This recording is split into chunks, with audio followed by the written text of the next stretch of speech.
नागभीड येथील बसस्थानकाच्या प्रसाधनगृहात मनोरुग्ण महिलेवर अतिप्रसंग करून व्हिडिओ व्हायरल केल्याचे प्रकरण उघडकीस आले आहे।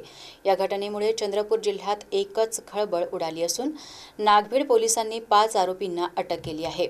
शुक्रवारी सकाळी 10 वाजताच्या सुमारास नागभीड पोलीस ठाण्याच्या हद्दीत सोशल मीडिया व्हॉट्सअपवर आक्षेपार्ह व्हिडिओ व्हायरल झाल्याची माहिती मिळताच पोलिसांनी 3 तासाच्या आत व्हिडिओमधील आरोपींचा शोध घेऊन अटक केली। मोहम्मद शेख, नारायण माढरे, कार्तिक बनकर आणि कुणाल पाठक असे आरोपींची नावे असून या प्रकरणात एका विधी संघर्षग्रस्त बालकाचाही समावेश आहे।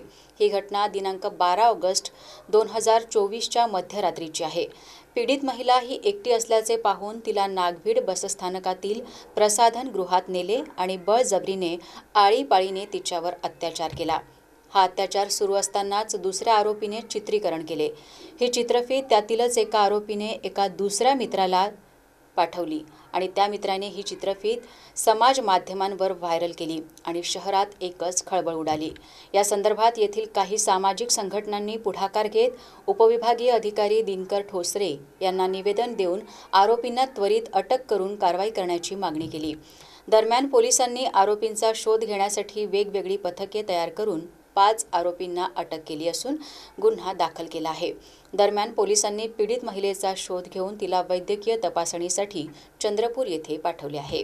मला एक मेसेज भेटला होता सकाळी 10 वाजता सुमारास की एक व्हिडिओ व्हायरल झालेला आहे। त्यामध्ये काही रेपच्या घटना रेकॉर्ड करून काही मुलांना शेअर केलेला आहे आणि लगेच आमच्या नागभीडच्या टीम आणि लोकल क्राईम ब्रांचच्या टीम आणि SDPO ब्रह्मपुरी आणि ॲडिशनल SP लगेच रवाना झालेला आहे आणि टीम्स बनवून आम्ही आरोपीला निष्पन्न केलेला आहे। नंतर त्यांना ताब्यात घेतलेला आहे आणि त्यांना कबूल केलेला आहे की असा घटना केलेला म्हणून आणि घटनास्थळ पण नागभीडमध्ये आहे।